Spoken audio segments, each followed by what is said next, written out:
Essula y'e16. Awo ekigambo kya Mukama ne kimujjira Yeeku mutabani wa Kanani ku Baasa nga kyogera nti, kubanga nakugulumiza nga nkujja mu nfuufu ne nkufuula omukulu w'abantu bange Isirayiri, naawe otambulidde mu kkubo lya Yerobowaamu, n'oyonoonyesa abantu bange Isirayiri okunsunguwaza n'ebibi byabwe.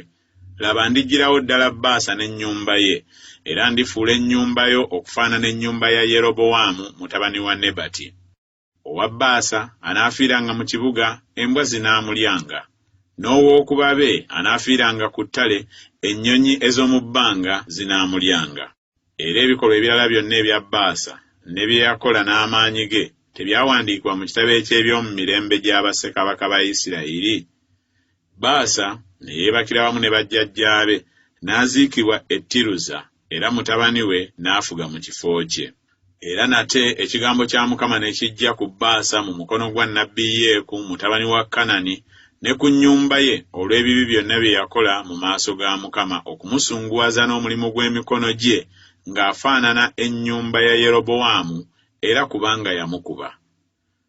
Mu mwaka ogwa26 ogwa Asa kabaka wa Yuda, era mutabani wa Baasa n'atanula okufugira Isirayiri e Tiruza, n'afugira emyaka 2. Awo omuddu we Zimuli, omukulu w'ekitundu ky'amagaali ge, n'amwekobaana. Era yali ali e Tiruza ng'anywa omwenge ng'atamiirira mu nnyumba ya Aluza eyali ssaabakaaki mu Tiruza. Zimuli n'ayingira, n'amufumita n'amutta mu mwaka ogwa27 ogwa Asa kabaka wa Yuda, n'afuga mu kifo kye. Awo olwatuuka bwe yatanula okufuga nga kyajja atuule ku ntebe ye, awo n'atta ennyumba yonna eya Baasa. Teyamusigaliza mwana wa bulenzi, newaakubadde ku ndaaze, newaakubadde ku mikwano gye. Bw'atyo Zimuli bwe yazikiriza ennyumba yonna eya Baasa ng'ekigambo kya Mukama bwe kyali kye yayogera ku Baasa mu Yeeku nnabbi, olw'ebibi byonna ebya Baasa n'ebibi bya Era mutabani we bye baayonoona era bye baayonoonyesa Isirayiri, okusunguwaza Mukama Katonda wa Isirayiri n'ebirerya byabwe.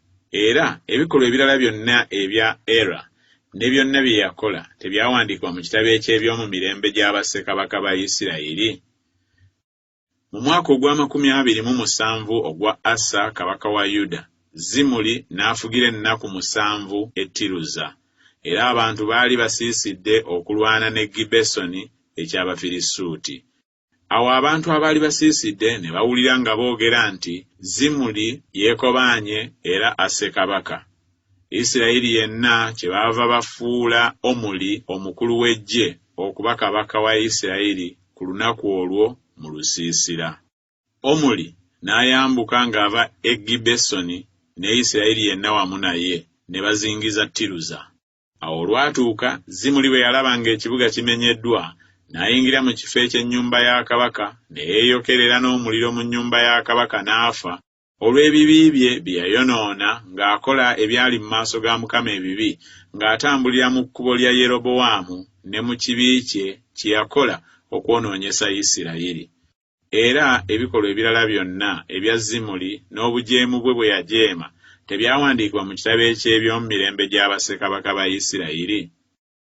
Awo abantu ba Isirayiri ne baawulibwamu ebibiina bibiri, ekitundu ky'abantu nga bagoberera Tibuni mutabani wa Ginasi okumufuula kabaka, n'ekitundu nga bagoberera Omuli. Naye abantu abagoberera Omuli ne basinga abantu abagoberera Tibuni mutabani wa Ginasi.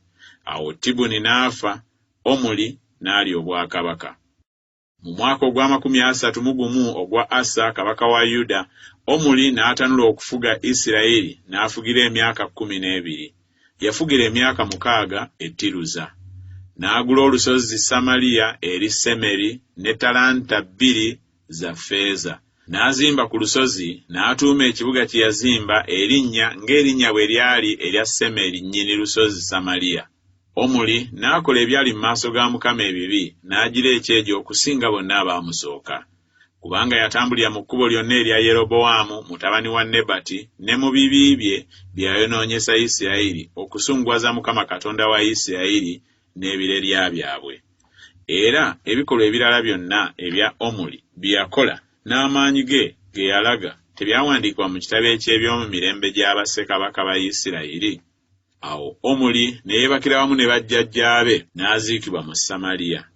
Akabu mutabani we n'afuga mu kifo kye.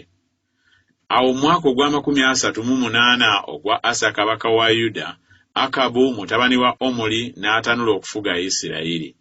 Akabu mutabani wa Omuli n'afugira Isirayiri mu Samaliya emyaka 22. Era Akabu mutabani wa Omuli n'akola ebyali mu maaso ga Mukama ebibi okusinga bonna abaamusooka. Awo olwatuuka ng'akiyita kigambo kitono okutambulira mu bibi bya Yerobowaamu mutabani wa Nebati, n'awasa Yezeberi muwala wa Esubaali kabaka w'Abasidoni, n'agenda n'aweereza Baali n'amusinza. Era yasimbira Baali ekyoto mu ssabo lya Baali lye yazimba mu Samaliya. Akabu n'akola ba Aseri. Akabu ne yeeyongera nate okukola eby'okusunguwaza Mukama Katonda wa Isirayiri okusinga bakabaka bonna Abayisirayiri abaamusooka. Ku mirembe gye, Kyeri Omubeseri n'azimba Yeriko. Yasaawa emisingi gyakyo, n'okufiirwa Abiraamu omubereberye we, n'asimba enzigi zaakyo, n'okufiirwa mutabani we omuto Segubi, ng'ekigambo kya Mukama bwe kyali kye yayogera n'omukono gwa Yoswa mutabani wa Nuuni.